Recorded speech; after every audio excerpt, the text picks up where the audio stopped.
मैं आपको सब कुछ बताती हूँ। फिर अतीत को याद कर उनकी आंखों में आंसू भर आए, पर पार्वती जी ने खुद को संभालते हुए बताना शुरू किया। मेरे 2 जुड़वा बच्चे हुए, रघु और रागी। हम सब बहुत खुश हुए थे, पर किस्मत को शायद कुछ और ही मंजूर था। धीरे धीरे दोनों कुछ बड़े हुए, लगभग 1-1.5 साल के थे। तब एक दिन मैं रागी के साथ कहीं बाहर जा रही थी।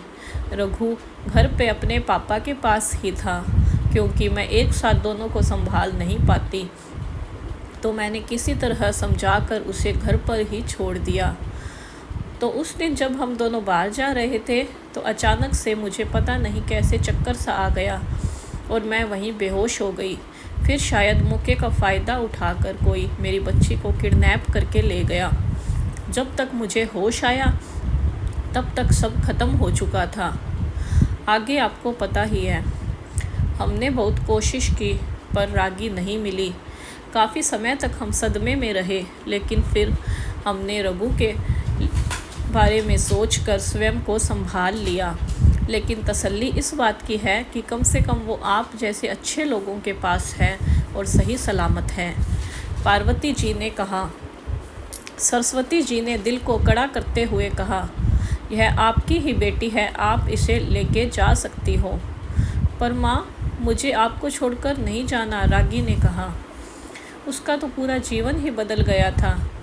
तभी पार्वती जी कहने लगी, फिर से अपनी बेटी को उसकी माँ से अलग करने का पाप मैं नहीं कर सकती। रागी आपके पास ही रहेगी। कहते कहते उनके शब्द कांप गए। सरस्वती जी सब समझ रही थी, क्योंकि वो भी तो एक माँ ही थी। उन्होंने रागी से कहा, बेटा, यही तुम्हारी माँ है। इतने समय तक पार्वती जी और तुम्हारे परिवार पर क्या बीती होगी, एक माँ होने के नाते मैं समझ सकती हूँ। सरस्वती जी न चाहते हुए भी बोली। रागी के दूर जाने के ख्याल से ही वो कांप उठी। इस कहानी में आगे क्या हुआ, ये जानने के लिए इस कहानी का अगला और अंतिम भाग भी ज़रूर पढ़ें। आपको मेरी लिखी हुई ये कहानी पसंद आई हो तो मुझे कमेंट करके ज़रूर बताएं, और हमारे चैनल को सब्सक्राइब भी कर लीजिए। कहानी को लाइक शेयर कर दीजिए। धन्यवाद।